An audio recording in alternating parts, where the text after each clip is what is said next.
Namo Aditafa, good morning. Thank you for joining me for our daily practice check-in. Listen, listen, listen. This beautiful sound calls us back to our true home.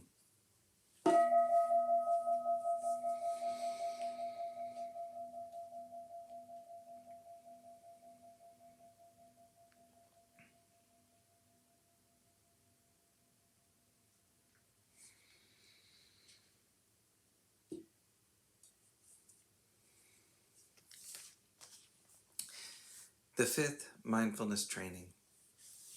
Aware of the suffering caused by unmindful consumption, I vow to cultivate good health, both physical and mental, for myself, my family, and my society, by practicing mindful eating, drinking, and consuming. I will ingest only items that preserve peace, well-being, and joy in my body, in my consciousness, and in the collective body and consciousness of my family and society. I am determined not to use alcohol or any other items that contain toxins, such as certain TV programs, magazines, books, films, and conversations. I'm aware that to damage my body or my consciousness with these poisons is to betray my ancestors, my parents, my society, and future generations. I will work to transform violence, fear, anger, and confusion in myself and in society by practicing a diet for myself and for society. I understand that a proper diet is crucial for self-transformation and the transformation of society.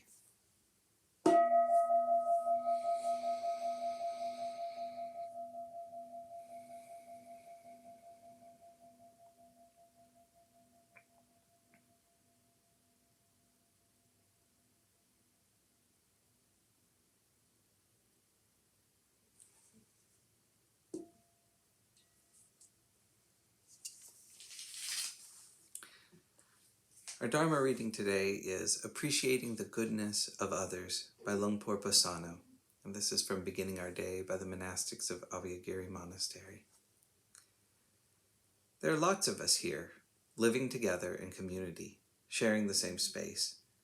So it's vital that we share the space harmoniously to ensure that things get done, like the external work of taking care of the monastery and the internal work of spiritual practice.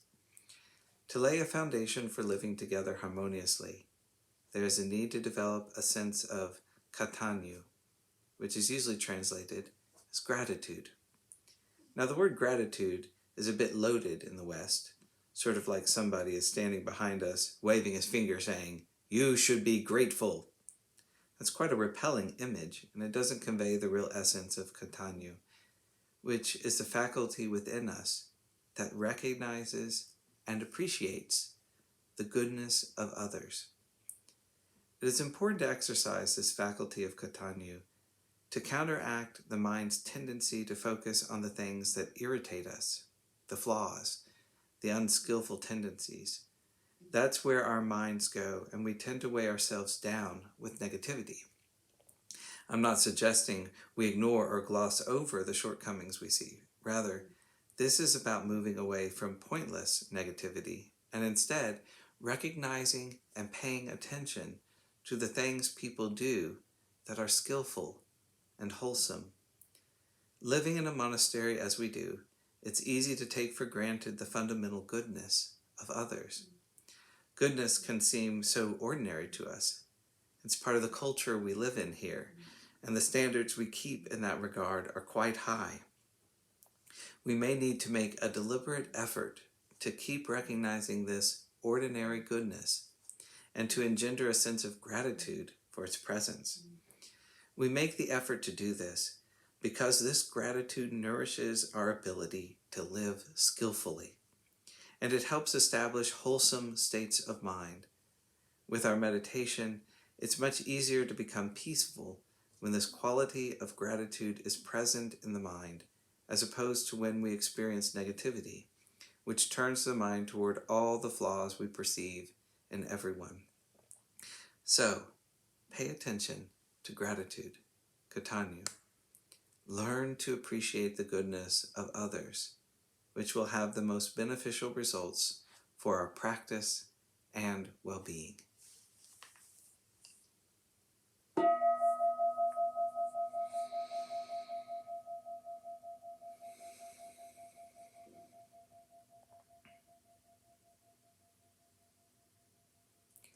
May all beings be well. May all beings be happy. May all beings be peaceful. Sadhu, sadhu, sadhu. Thank you so much for joining me this morning.